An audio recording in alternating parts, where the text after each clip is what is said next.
Everyone says shopping malls are dying, yet some mall owners are making more money than ever. So what's really going on? Walk into a world-class shopping mall today, and you'll find far more than clothing stores, luxury boutiques, fine dining, movie theaters, indoor amusement parks, supermarkets, medical clinics, co-working spaces, gyms, hotels, even apartment towers. The modern megamall has quietly transformed into something much bigger than a place to shop. It's an entire economic ecosystem. And for the companies that own the best malls, that ecosystem can generate billions of dollars every year.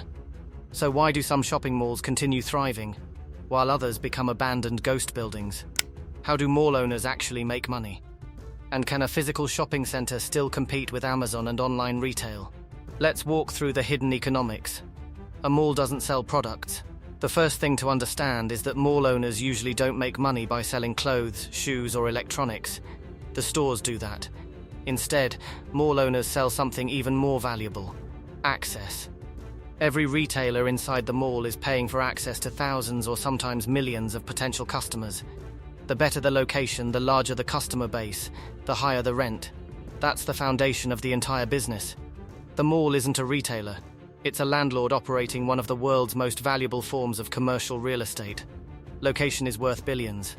Why are the world's best malls built in city centers, wealthy suburbs, or near major highways? Because convenience creates traffic, and traffic creates revenue.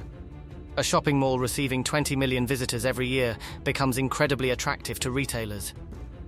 Luxury brands, restaurants, technology stores, banks, supermarkets. Everyone wants a space where customers already gather. That's why prime mall locations often appreciate dramatically over time. The land itself becomes one of the owner's most valuable assets. Rent is only the beginning. Most people assume mall owners simply collect monthly rent. That's true, but many lease agreements are far more sophisticated. Large retailers often pay a base rent plus a percentage of sales. If the store performs well, the mall earns more. This aligns incentives. Mall owners want tenants to succeed because higher sales often translate directly into higher income. The better the shopping experience, the more profitable everyone becomes. Food courts keep people spending. A hungry customer usually leaves. A customer who eats stays longer. Mall owners understand this extremely well. That's why food courts occupy central locations.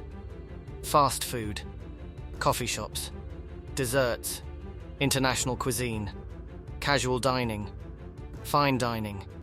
Every meal extends the customer's visit.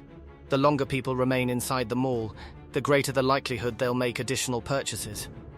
Time directly influences spending. Luxury brands love premium malls. Walk through an upscale shopping center, and you'll notice names like Louis Vuitton, Gucci, Rolex, Cartier, and Apple. These brands aren't simply renting space. They're carefully selecting locations that match their image.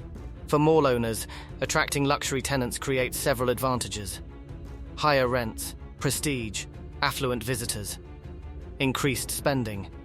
Luxury shoppers often spend more throughout the property, benefiting restaurants, cafes, and neighboring stores. One premium tenant can elevate the reputation of an entire mall. Parking is a business. Many visitors barely think about parking. Mall owners certainly do. Parking garages generate significant revenue.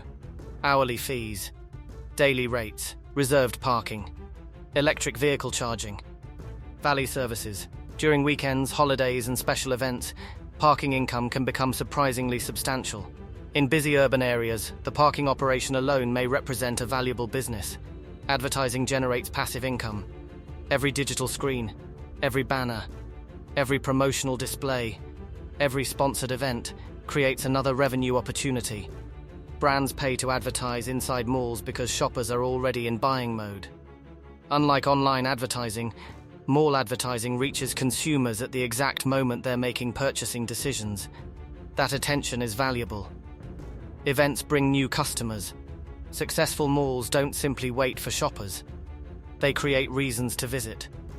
Fashion shows, holiday celebrations, food festivals, concerts, car exhibitions, technology launches, fitness competitions, seasonal decorations.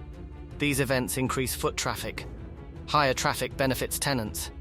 Higher tenant sales strengthen rental income. The mall becomes more than a shopping destination.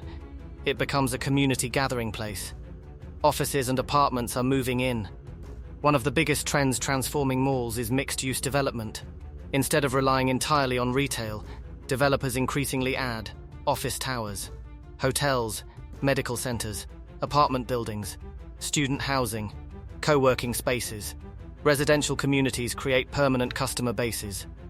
Office workers eat lunch, buy coffee and shop after work. Hotel guests dine and spend. Residents visit daily. Diversification reduces dependence on retail alone. E-commerce changed everything. Online shopping forced mall owners to rethink their business model.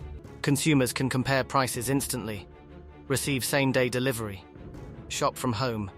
Traditional retail alone no longer guarantees success.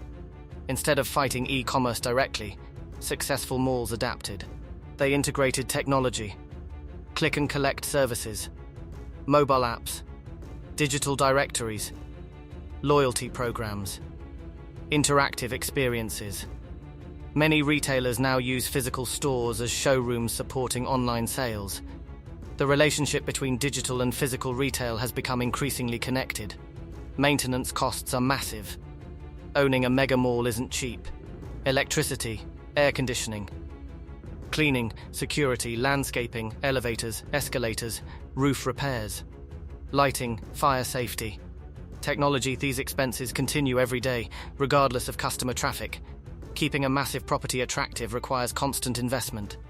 Deferred maintenance quickly reduces visitor numbers. Financing is critical. Mega malls often cost hundreds of millions or even billions of dollars to build. Developers frequently rely on large loans. Interest payments become a major ongoing expense. If occupancy falls or consumer spending weakens, servicing that debt becomes much harder. That's why experienced mall operators closely monitor cash flow and tenant quality. One struggling retailer rarely creates a crisis. Many struggling retailers can.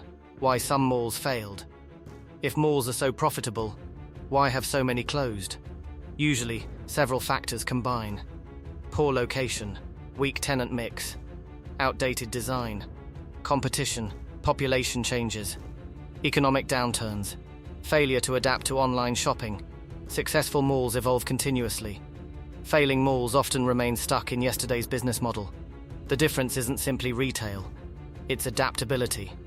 Why prime malls are still worth billions. Despite headlines predicting the death of malls, premier shopping centers remain extremely valuable.